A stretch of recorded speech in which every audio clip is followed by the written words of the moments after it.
My 3 children told me I was finally good for something as I lay dying. I just smiled. After 2 years of complete radio silence. After they'd blocked my phone number when their mother Margaret passed away. After they'd made it crystal clear that 74-year-old Tom Anderson was nothing but a burden they didn't want to carry. But here they were now, hovering around my hospital bed at Phoenix General like vultures who'd caught the scent of fresh roadkill. Brad, my oldest, kept checking his Rolex. Jennifer tapped her manicured nails against her designer purse. Kevin whispered with his wife about finally getting what we deserve. They thought the cancer diagnosis meant payday. They thought my $2.1 million fortune was about to solve all their problems. Before I tell you what I did next, hit that subscribe button, because this story proves that karma has a calculator. They had no idea what I'd been planning during those 24 months of abandonment. What happened next changed everything. Let me take you back to where this all started. March 15th, 2022. The day my wife Margaret lost her battle with pancreatic cancer. We'd been married 46 years. She was my everything. And for those final 8 months, as chemo ravaged her body, I thought my children would step up. I thought family meant something. I was wrong. Brad showed up to exactly 2 doctor appointments. Jennifer came by maybe once a month, always with an excuse about her teaching schedule. Kevin? He sent flowers. Once. But the funeral? Oh, they all made it to the funeral. I watched them that day, March 20th, 2022, standing around in their expensive black clothes, checking their phones, talking about getting back to their real lives. Brad's wife Stephanie kept sighing dramatically about missing her yoga class. Jennifer complained about the catering. Kevin and his wife Lisa whispered about who was getting Mom's jewelry. Not one of them asked how I was holding up. The will reading happened 3 days later. Margaret had left everything to me, of course. Small bequest to the grandchildren she barely got to see. But the bulk of our life savings, $2.1 million we'd accumulated through 46 years of careful living, went to me. That's when the calls started. "Dad, you're all alone now," Brad said during his first check-in. "You should really think about your future." About our future. Jennifer was more direct. "Mom always said family takes care of family. We're here for you." Kevin played the guilt card. "Dad, we know you're grieving, but you need to think about legacy, about what Mom would have wanted. What Margaret would have wanted? She'd wanted her children to visit her while she was dying. She'd wanted her grandchildren to know their grandmother. She'd wanted her family to show up. They hadn't. But I played along. For 3 weeks I returned their calls. I listened to their sudden interest in my health, my finances, my estate planning needs. I even agreed to Sunday dinners. Then April 10th happened. I was in the emergency room. Chest pains that turned out to be a panic attack. Grief hitting me like a freight train at 2 a.m. I called Brad first, straight to voicemail. Jennifer's phone rang once before going to voicemail. She'd declined the call. Kevin didn't even have voicemail set up. I spent 6 hours in that ER alone. The next morning I tried calling again. Brad's number was disconnected. No, wait, I'd been blocked. Same with Jennifer. Same with Kevin. 47 calls over the next 2 months. Every single one blocked. I started keeping a log. April, May, June. Doctor appointments alone. Birthday in July, no cards, no calls. Margaret's birthday in September, the day we used to celebrate together for 46 years. Complete silence. The medical bills started piling up. $23,847 for various tests and treatments. I paid them myself, obviously. No one called to check if I needed help. I found out about Brad's promotion on LinkedIn. Pharmaceutical sales manager, $140,000 base salary. Saw Jennifer's vacation photos on Facebook before she blocked me there too, Cancun, with her new boyfriend, staying at resorts that cost $400 a night. Kevin bought a new Ford F-150, posted the pictures on Instagram, $52,000 truck. They had money for everything except their father. I celebrated my 73rd birthday alone at Denny's, ordered Margaret's favorite blueberry pancakes, and cried into my coffee like a broken old man. That's when I realized something important. My children weren't busy. They weren't overwhelmed. They weren't dealing with their own grief. They were done with me. I'd served my purpose. I'd raised them, put them through school, helped with down payments and wedding costs and emergency loans that were never repaid. Margaret and I had been the free babysitters, the reliable safety net, the steadying influence. But now Margaret was gone, and I was just an inconvenience. An elderly man with medical issues and emotional needs they didn't want to handle. So they'd cut the cord, clean and simple. November came and went. Christmas 2022 the first. Without Margaret. I spent watching old movies and eating a frozen dinner. New Year's Eve, I fell asleep at 10 p.m. on the couch, still hoping maybe one of them would call. They didn't. January 2023 brought the realization that this wasn't temporary. This was permanent. They'd written me off like a bad investment. But here's what they didn't know about their old man. 40 years as an electrician had taught me about circuits and connections, about how energy flows and how to redirect it when something breaks. 20 months of silence gave me time to think, time to plan, time to learn about cryptocurrency. But I was already 3 steps ahead, and they had no idea what was coming. Then came September 3rd, 2024. The phone call that changed everything. Stage 4 pancreatic cancer, same disease that took Margaret. The oncologist, Dr. Raymond Miller, gave me 6 to 18 months, maybe less. I sat in that sterile office, staring at the scans on his computer screen, and felt something I hadn't experienced in 2 years. Relief, not because I wanted to die, but because I finally had leverage. I drove home to my little ranch house in Tempe, poured myself 2 fingers of the bourbon Margaret used to hide from me, and made 3 phone calls. Brad answered on the first ring. Funny how unblocked numbers work. Dad? Dad, is that you? We've been so worried. I have cancer, I said. Simple, direct. Oh my God, Dad, we're coming right over. How long have you known? Why didn't you call sooner? Why didn't I call sooner? 2 years of blocked numbers, and he's asking why I didn't call sooner. 6 to 18 months, I said. We'll be there in an hour. They made it in 45 minutes. All of them. Brad and Stephanie in their BMW X5, Jennifer in her red Mazda convertible, Kevin and Lisa in that $52,000 truck. I watched them through my front window, gathering in my driveway like a war council. Stephanie was typing frantically on her phone. Jennifer kept fixing her hair.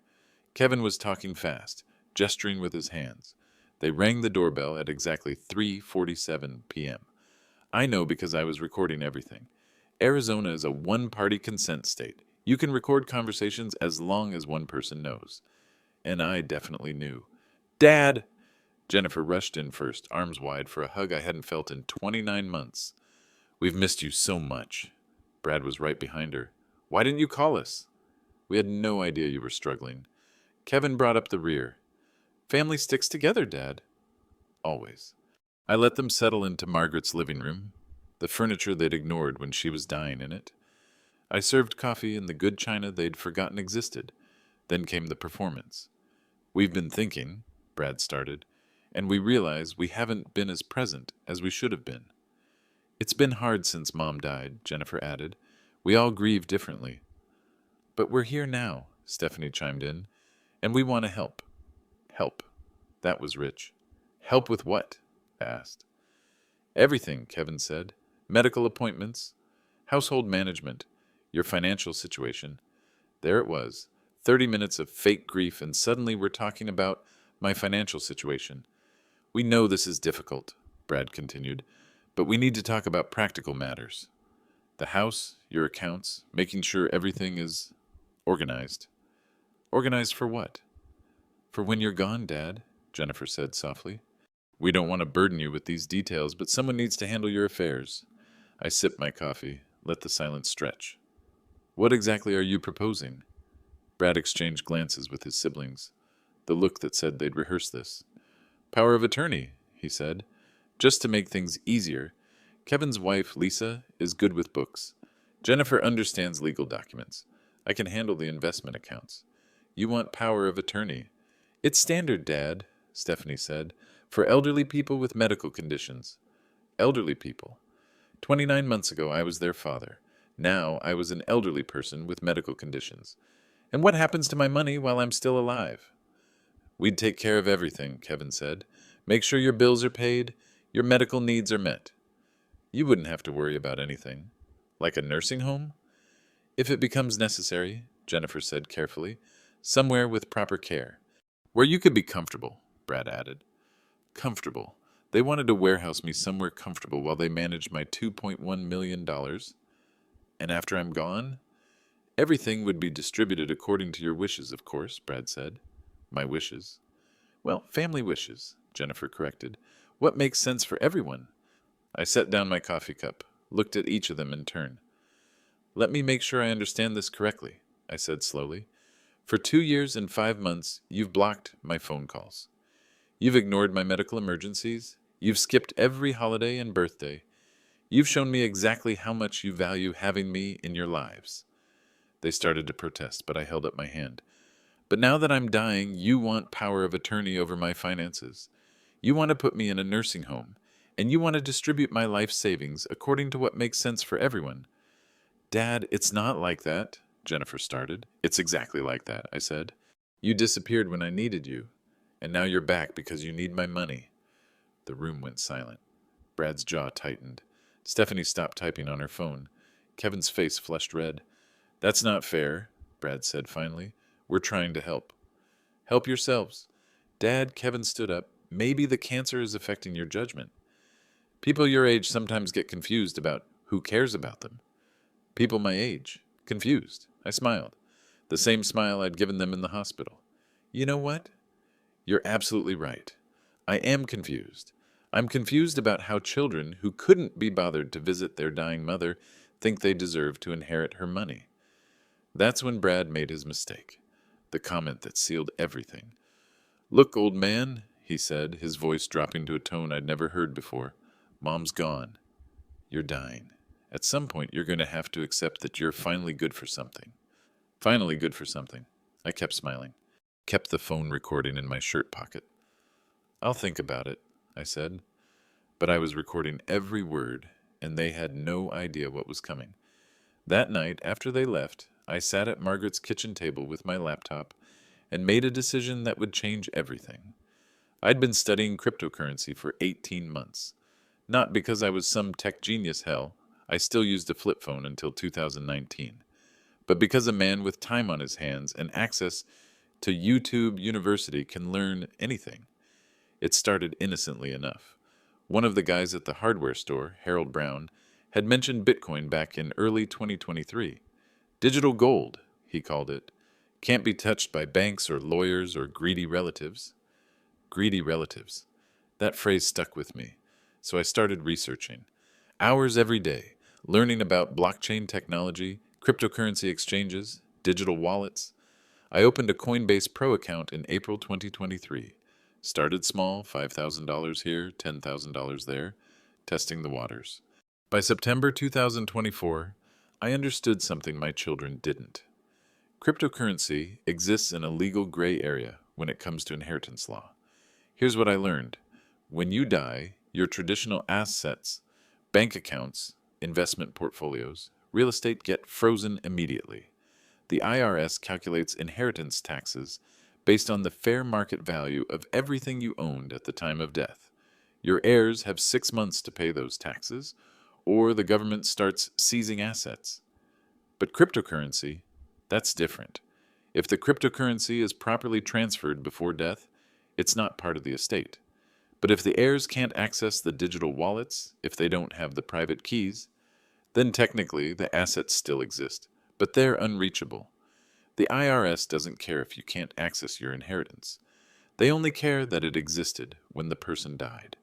You still owe taxes on money you can't touch. That night, September 3rd, I made the call that would seal their fate.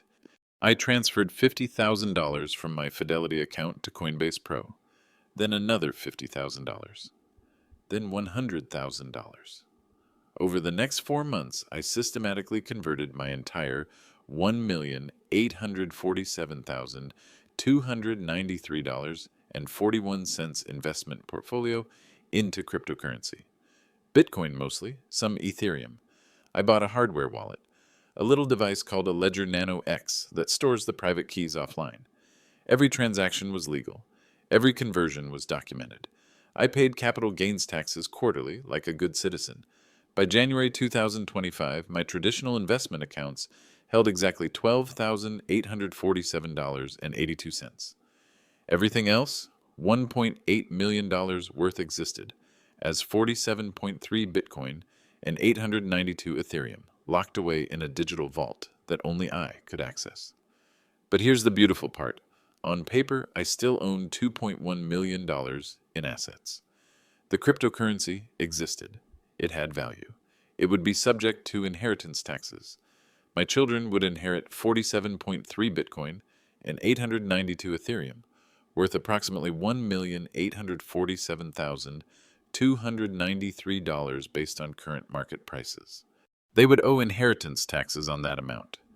Arizona state tax plus federal tax, roughly $847,000 due within 6 months of my death. But they wouldn't have the private keys to access any of it.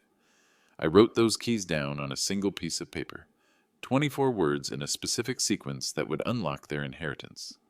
Then I laminated that paper and locked it in a safety deposit box at Wells Fargo. The safety deposit box that requires both my key and my biometric scan to open. The safety deposit box that becomes permanently inaccessible when the primary account holder dies, unless specific legal procedures are followed, procedures that take months and cost thousands in attorney fees. Even if they eventually gained access to the box, even if they found the recovery phrase, they'd still owe the inheritance taxes, with penalties and interest for late payment. I spent Christmas Day 2024 moving the last of my liquid assets. My Chase checking account went from $47,382 to $12,847, just enough to pay utilities and groceries for my remaining months. On New Year's Eve, I updated my will with attorney Margaret Wilson, no relation, despite the name, a simple document leaving everything to my loving children in equal shares. No mention of cryptocurrency conversion, no mention of private keys, no mention of what they were actually inheriting. Just a straightforward estate transfer of all assets owned at the time of death. By January 8th, 2025, when my children came rushing back with their power of attorney papers and nursing home brochures, the trap was set. $2.1 million in cryptocurrency they couldn't access. $847,000 in taxes they couldn't avoid. 6 months to pay, or the IRS would start seizing their personal assets to cover the debt. They thought they were so smart, circling like vultures around a dying man's fortune. They had no idea I'd already fed them to the wolves, but that was just the beginning of their nightmare. February came, and my children suddenly became the most attentive family in Phoenix. Brad started calling every other day. "Just checking in, Dad. How are you feeling? Do you need anything?" Always with that undertone of concern that sounded more like asset management than affection. Jennifer began showing up unannounced with casseroles I didn't ask for and medical advice I didn't need. "You look thin, Dad. Are you eating enough? Are you taking your medications?" Kevin appointed himself my handyman. "Dad, this house needs work. Let me fix that leaky faucet. Hey, while I'm here, maybe we should talk about those financial documents." They were circling closer, testing the waters, waiting for the right moment to spring their power of attorney trap. I let them think they were winning. Then came February 14th, Valentine's Day, the day I decided to give them their first taste of what was coming. Brad arrived at 10 a.m. with Stephanie and a folder of documents. "Happy Valentine's Day, Dad. We brought you something." "Power of attorney papers," Stephanie announced cheerfully. "All ready for your signature." I looked through the documents, standard forms but comprehensive. They wanted control over my bank accounts, investment portfolios, medical decisions, and real estate transactions. "This is very thorough," I said. "We want to make sure you're protected," Brad replied. "From what?" "From confusion, memory problems, people who might take advantage of elderly individuals. Elderly individuals again, such a clinical way to describe their father. "I appreciate your concern," I said, "but I'd like my attorney to review these first." Brad's smile tightened. "Dad, it's just standard paperwork, nothing complicated." "Then she'll review it quickly." "Who's your attorney?" Stephanie asked. "Margaret Wilson at Wilson & Associates downtown." I watched their faces. They weren't familiar with the name, which meant they hadn't done their homework. If they'd been truly concerned about my welfare, they would have known who was handling my legal affairs. Fine, Brad said, but we'd like to move on this soon. For your own good. Of course. After they left, I made 2 phone calls. First, to Margaret Wilson. I'd like to schedule the will reading for February 14th, 2025. Yes, I know that's today. Yes, I know it's unusual to read a will while the testator is still alive, but I have my reasons. Second, to Dr. Raymond Miller. Doctor, I'd like you to attend a family meeting this afternoon. I want an independent medical professional present to witness my mental state and decision-making capacity. At 3 p.m., I called my children. Family meeting, I told each of them. 4 p.m., something important to discuss. They arrived within minutes of each other, all 3 families crowding into my living room with barely contained excitement. This was it, the moment I'd sign away my financial independence and hand them control of my fortune. Margaret Wilson arrived at exactly 4 p.m., briefcase in hand. Dr. Miller followed 5 minutes later. Who are these people? Jennifer asked nervously. My attorney and my oncologist, I said. I wanted witnesses. Witnesses for what? Kevin demanded. For this. I handed each family a manila envelope. Bank statements, I announced. Current balances on all my accounts as of this morning. I watched their faces as they opened the envelopes.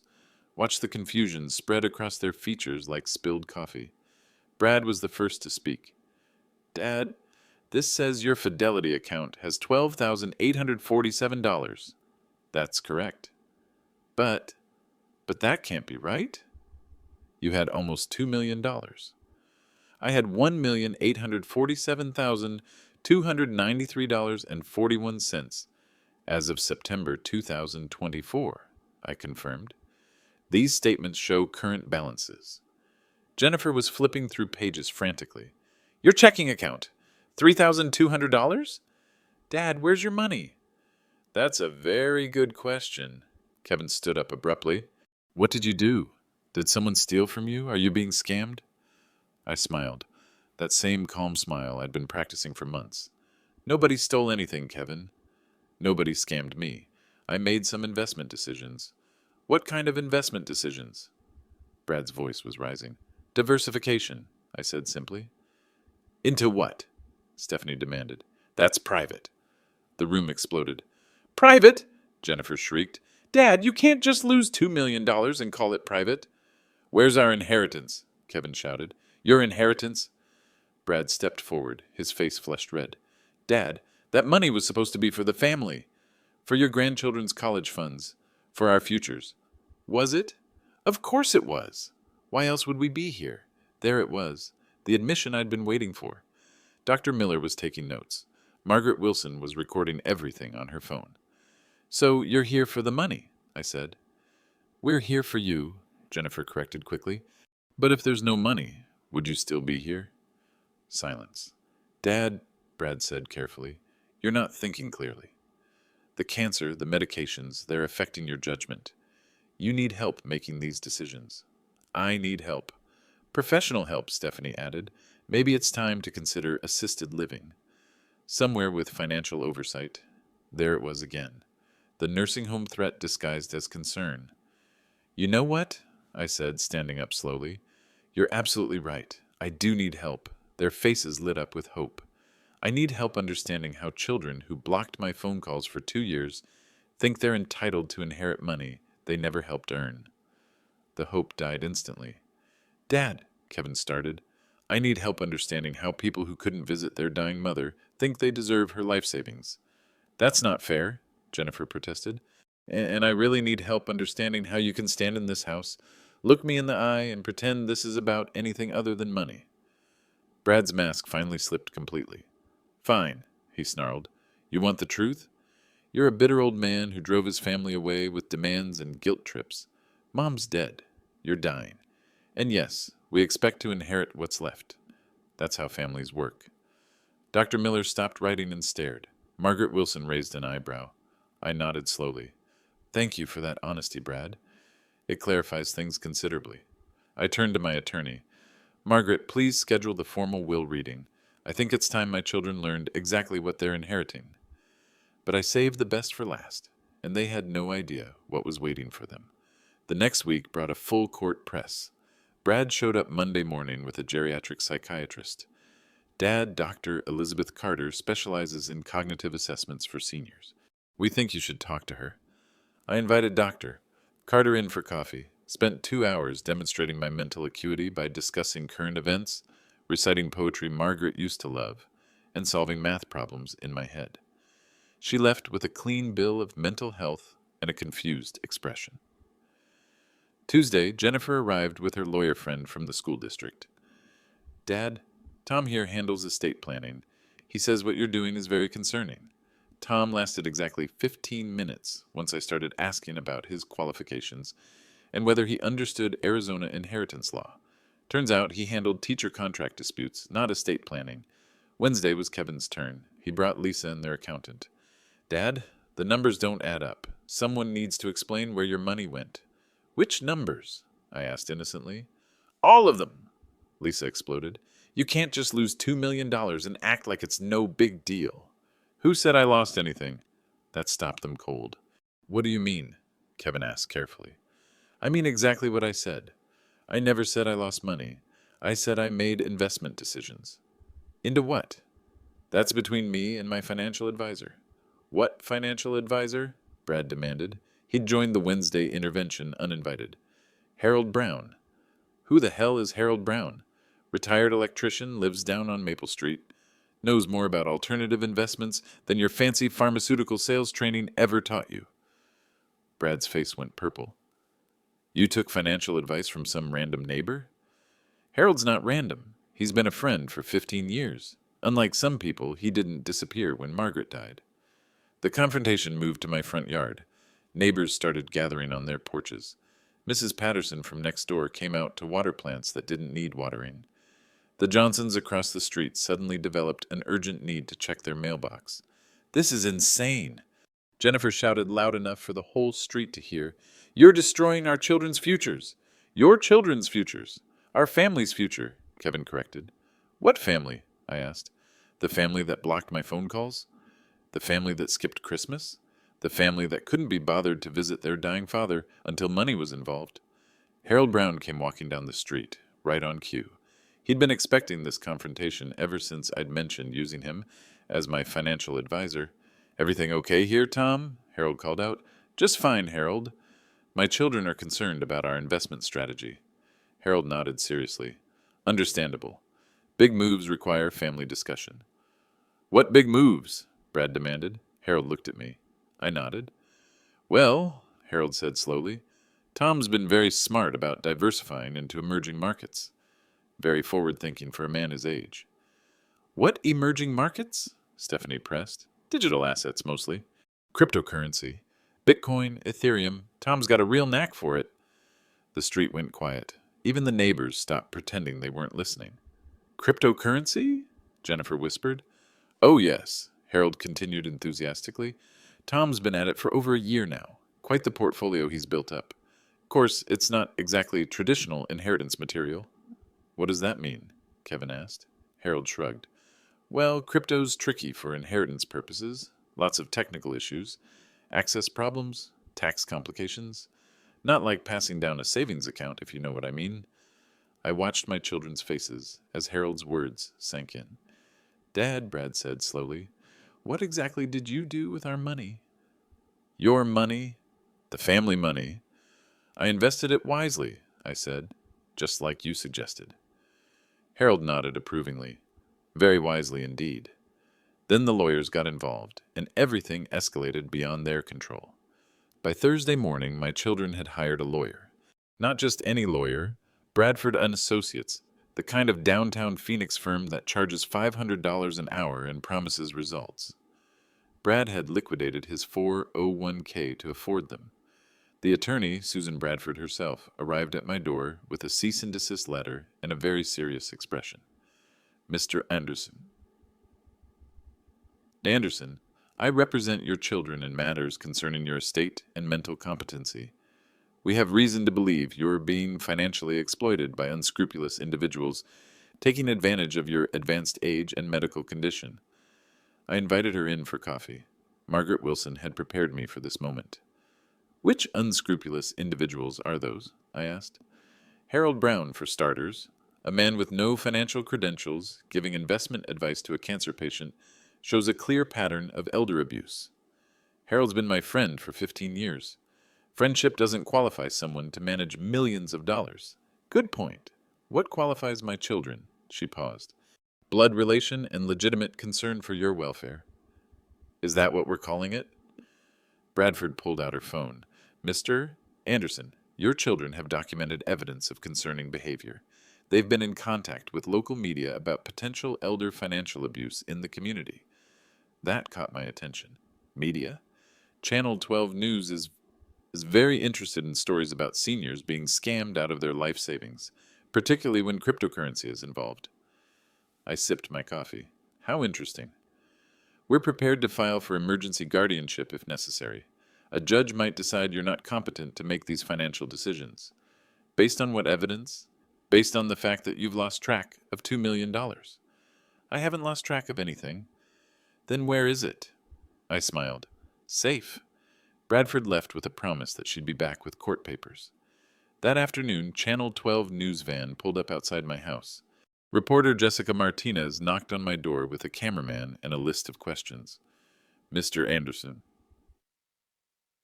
Anderson, we're investigating reports of elder financial abuse in the Phoenix area. Your family is concerned that you've been victimized by cryptocurrency scammers. I stepped onto my front porch, fully visible to the neighbors who were now openly gathering to watch the show. My family is concerned about my welfare? According to your son Brad, you've lost over $2 million to online scammers who convinced you to buy Bitcoin. Is that what Brad told you? Are you saying it's not true? I'm saying Brad is very concerned about my money for someone who blocked my phone number for 2 years.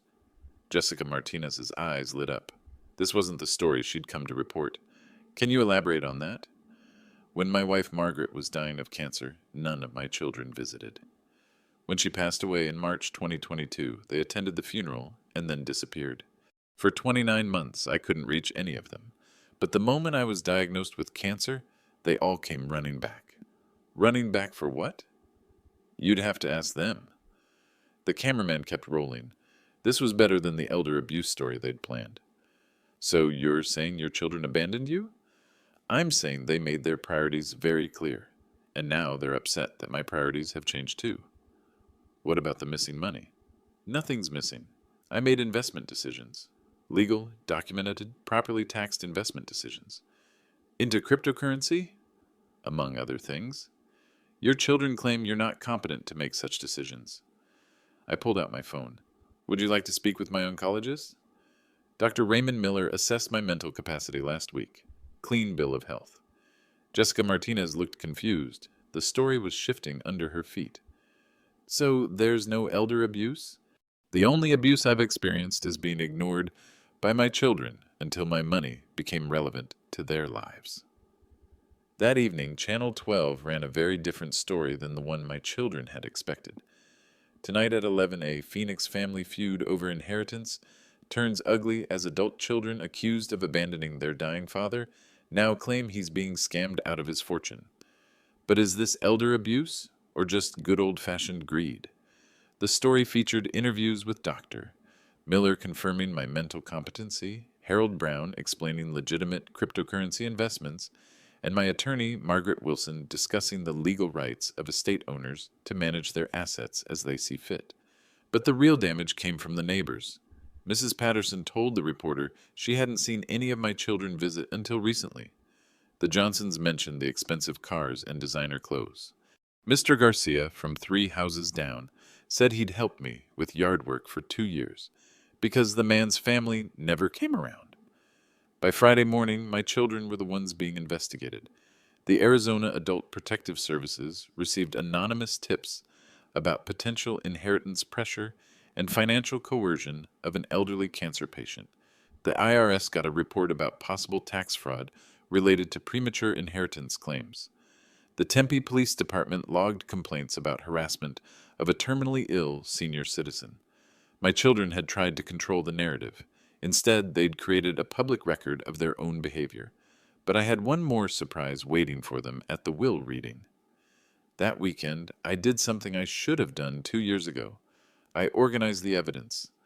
Margaret Wilson had advised me well. Tom, she'd said, if this goes to court, and it will, you need documentation, not just of what you did, but of what they didn't do. So I spread everything across Margaret's dining room table like a detective working a cold case. First, the phone records. Verizon keeps detailed logs. 47 attempted calls between April 10th, 2022 and September 3rd, 2024. All blocked. I printed every single record, highlighted in yellow marker. The story of a father trying to reach his children, told in timestamps and declined connections. Next, the medical records. 43 doctor appointments since Margaret's death. Emergency room visit on April 10th, 2022. The panic attack that started it all. Oncology consultations, blood work, scans, every single appointment attended alone. Dr. Miller had noted patient appears isolated in 6 different reports. No family support system visible appeared in 4 more. The financial evidence was damning. My children's social media posts, screenshot and dated. Brad's LinkedIn promotion announcement, April 15th, 2023. Excited to announce my promotion to regional sales manager. Looking forward to new challenges and opportunities. Posted 3 days after he'd blocked my number. Jennifer's Facebook vacation album from Cancun, July 2023. 16 photos of beach resorts and poolside cocktails. The Hotel Xcaret, Mexico. I'd looked it up. $400 per night minimum. Her trip lasted 8 days. She'd spent more on one vacation than I spent on groceries in 6 months. Kevin's Instagram purchase announcements. The Ford F-150 in January 2024. New year, new truck. Hashtag blessed. Hashtag upgrade. $52,000. More than my annual living expenses. But the most devastating evidence was what I'd recorded. Arizona's one-party consent law had been my secret weapon. Every conversation since September 3rd captured on my phone's voice recorder, Brad's comment about me being finally good for something, Jennifer's discussion of nursing homes, Kevin's casual dismissal of my confusion. I transcribed every word, printed transcripts with timestamps. Their voices, their words, their true intentions, preserved forever. Then came the moral accounting, the side-by-side comparison that would destroy them in any courtroom. What I gave them: Brad's college tuition, $47,000, University of Arizona, 1994 to 1998. Brad's wedding, $18,000. Margaret and I paid for the reception. Brad's house down payment loan, $25,000, never repaid. Jennifer's college and teaching certification, $52,000. Jennifer's divorce lawyer fees, $15,000 when her ex-husband defaulted. Jennifer's car down payment, $8,000, 2019 Mazda. Kevin's trade school, $23,000, electrician certification. Kevin's business startup loan, $35,000. Anderson Electric failed after 6 months. Kevin's emergency medical bills, $12,000 when Lisa had complications during pregnancy. Total financial support over their adult lives, $235,000. What they gave me: visits during Margaret's illness. Brad, 2. Jennifer, 7. Kevin, 0. Phone calls after Margaret's death, 0. Holiday visits 2022 to 2024, 0. Birthday acknowledgments, 0. Help with medical appointments, 0. Help with household maintenance, 0. Help with grief counseling, 0. Financial support when I needed it, $0. Total support during my time of need, nothing measurable. I created a spreadsheet. Excel was Margaret's favorite program. She'd taught me well. Column A, what I invested in them. Column B, what they invested in me. Column C, return on investment. The return on investment was negative 100%, but the real evidence was in the timeline. March 15th, 2022. Margaret dies. March 23rd, 2022. Last voluntary contact from any child, April 10th, 2022. My emergency room visit. All children unreachable, April 15th, 2022. All phone numbers blocked, September 3rd, 2024. Cancer diagnosis, September 3, 2024, 3:47 p.m. All three families at my door. 29 months and 23 days of silence. 45 minutes from diagnosis to doorstep. The math was undeniable. Margaret Wilson reviewed everything that Sunday evening. Tom, this is bulletproof. If they try to challenge your competency or claim undue influence, this evidence will destroy them. What about the cryptocurrency transfers? All legal, all documented, all properly taxed. You have every right to manage your assets as you see fit. And the inheritance taxes? She smiled grimly. That's their problem now. I sealed everything in manila envelopes. One copy for my attorney, one copy for my safety deposit box, one copy for the will reading. The reading was scheduled for February 14th, Valentine's Day. A bit of poetic justice Margaret would have appreciated. My children thought they were gathering to claim their inheritance. They had no idea they were walking into a courtroom with 40 years of evidence against them. The reading was tomorrow, and I was ready to present my case. February 14th, 2025, Valentine's Day. 2 p.m. at Wilson & Associates Law Office. I arrived early, parking my 2019 Honda Civic between Brad's BMW and Jennifer's Mazda. Kevin's $52,000 truck took up 2 spaces. Typical. Margaret Wilson's conference room could seat 12 people. Today it would hold 9 witnesses to what I hoped would be the most satisfying 40 minutes of my remaining life. My children arrived as a united front. Brad and Stephanie dressed like they were attending a board meeting. Jennifer in her best teacher conference outfit. Kevin and Lisa looking uncomfortable in clothes they'd obviously bought specifically for this occasion. They'd brought their lawyer, Susan Bradford, armed with a briefcase full of competency challenges and elder abuse claims. I'd brought my own witnesses. Dr. Raymond Miller sat in the corner, medical records in hand, ready to testify about my mental state. Harold Brown had positioned himself near the door, my financial advisor, looking remarkably official for a retired electrician, and then there was my surprise guest, Mrs. Eleanor Martinez, the court-appointed guardian ad litem who'd been investigating the elder abuse claims my children had triggered with their media stunt. She'd requested permission to observe the will reading after receiving concerning reports about family financial coercion. Margaret Wilson called the meeting to order at exactly 2 p.m. Ladies and gentlemen, we're here for the reading of the last will and testament of Thomas Richard Anderson. Mr. Anderson is present and has requested this reading while he's still alive to ensure clarity and prevent future disputes. Brad shifted impatiently. Can we just get to the distributions? We'll follow proper procedure, Margaret replied coolly. Mr. Anderson, please confirm you're here voluntarily and of sound mind. I am. Have you been coerced or unduly influenced in any way? I have not. Susan Bradford leaned forward. Mrs. Wilson, my clients have serious concerns about Mr. Anderson's recent financial decisions. We believe ... Miss Bradford? Margaret interrupted. Unless you're representing Mr. Anderson, your concerns are noted but not relevant to this proceeding. I watched my children's confidence start to crack. Margaret opened the will and began reading. I, Thomas Richard Anderson, being of sound mind and body, do hereby declare this to be my last will and testament. Standard legal language. Revocation of previous wills. Appointment of Margaret Wilson as executor. Then came the bequests. To my neighbor and friend Harold Brown, I leave my 2019 Honda Civic and my collection of electrical tools in appreciation for his friendship during difficult times. Harold nodded solemnly. My children looked confused. Why was Harold getting anything? To Dr. Raymond Miller, I leave the sum of $5,000 for his compassionate care and professional guidance. Dr. Miller smiled slightly. Brad's jaw tightened. Every dollar to someone else was a dollar they wouldn't get. To my attorney, Margaret Wilson, I leave the sum of $10,000 for her excellent service and friendship. Now my children were doing math in their heads. $15,000 distributed so far. Still over $2 million remaining. To the Phoenix Children's Hospital, I leave the sum of $25,000 in memory of my late wife, Margaret Anderson. Jennifer started tapping her pen nervously. $40,000 gone, but still plenty left. Margaret paused, looked directly at my children, and continued. To my 3 children, Bradley James Anderson, Jennifer Marie Davis, and Kevin Thomas Anderson, leave the remainder of my estate to be divided equally among them. Relief flooded their faces. There it was, the jackpot they'd been waiting for.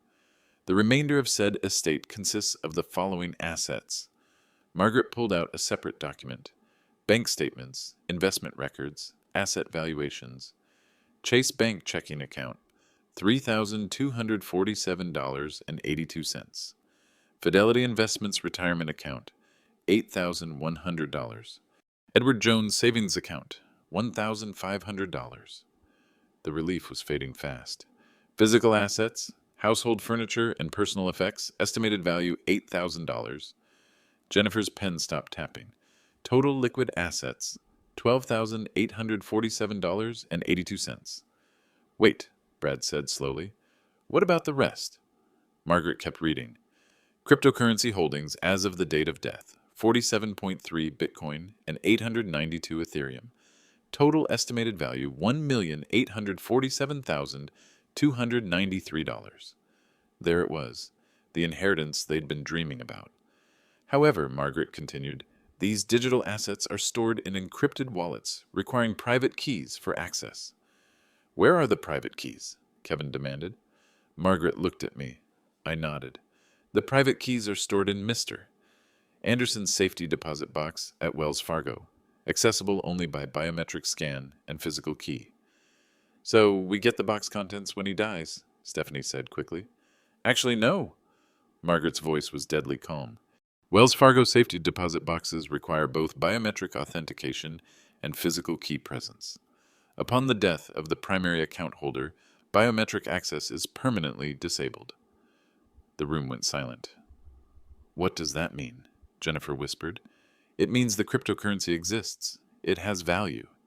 It will be subject to inheritance taxes, but it's permanently inaccessible. Brad shot to his feet. That's impossible.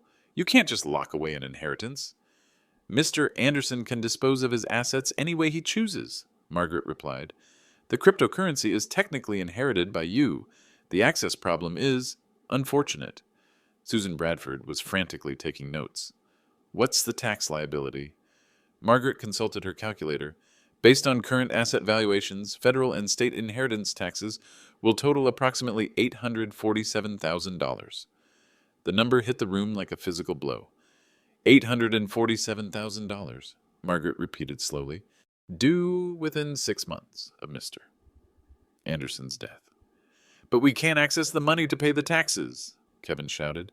That's not the IRS's concern, Margaret said simply. Taxes are calculated on inherited value, not inherited accessibility. I watched my children's faces as the reality sank in. They were inheriting $1.8 million in cryptocurrency they couldn't touch, and an $847,000 tax bill they couldn't avoid. Dr. Miller was taking notes. Mrs. Martinez was recording everything. Harold Brown was trying not to smile. Brad turned to me, his face purple with rage. You did this on purpose. Did what? You set us up. You knew we'd owe taxes on money we can't access.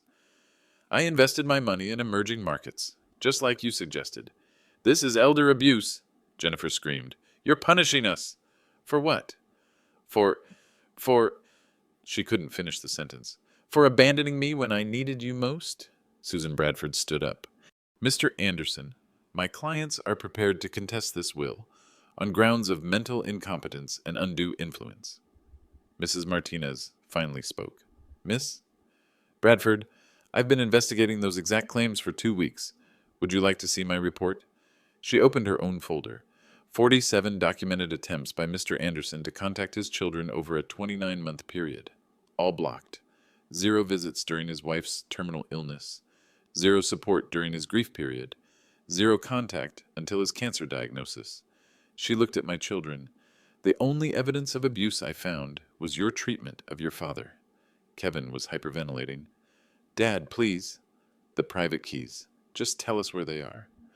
I stood up slowly, feeling every one of my 74 years. For 2 years and 5 months, you showed me exactly how much you valued having me in your lives. You taught me that family love is conditional, that I was only worth your time when I had something you wanted. I looked at each of them in turn. So I made family inheritance conditional too. If you want access to my money, you'll need to show the same level of effort you showed during my time of need. What does that mean? Brad whispered. I smiled that same calm smile I'd been practicing for months. It means you have 6 months to figure it out, just like I had 29 months to figure out how much my children actually cared about me.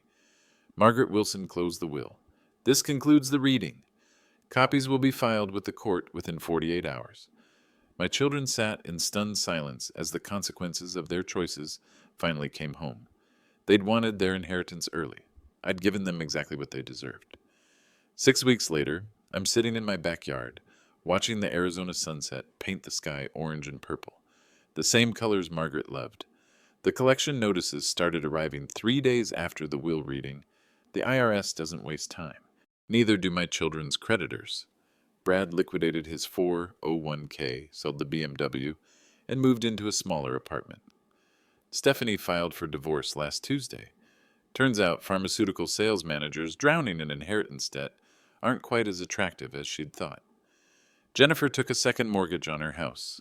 Her new boyfriend disappeared when he learned about the $282,000 she owes the government. She's been calling me twice a week, crying into voicemails I delete without listening. Kevin's in the worst shape. Lost the truck, lost the house, moved in with Lisa's parents. His construction business folded when word got around about his tax problems. Nobody wants to hire a contractor who might have his assets seized. They've hired 3 different lawyers, filed 2 competency challenges, petitioned the court for emergency access to my safety deposit box. Every motion denied, every appeal rejected. The law is remarkably clear. I had every right to convert my assets before death. They have every obligation to pay taxes on what they inherited. The access problem is unfortunate but not illegal. Mrs. Martinez completed her investigation. No elder abuse, no financial coercion, just an elderly man making legal decisions about his own money. Harold Brown stops by every evening for coffee. We sit on the back porch, talking about everything except cryptocurrency. Sometimes we don't talk at all. Dr. Miller says I have maybe 3 months left. The cancer's spreading faster than expected. I've been thinking about Margaret lately, about what she'd say if she could see how this all played out. I think she'd approve. Yesterday, Kevin showed up at my door, not demanding anything this time, just standing there, looking broken. Dad, he said quietly, I'm sorry. It was the first apology any of them had offered. I let him sit on the porch for 20 minutes. We talked about the weather, about his kids, about anything except money.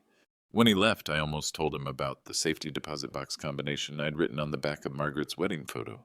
Almost. But apologies, like inheritance, should be earned through consistent action, not desperate words. My children wanted to inherit my money without investing in my life. Now they're learning what that actually costs. The sunset's almost over.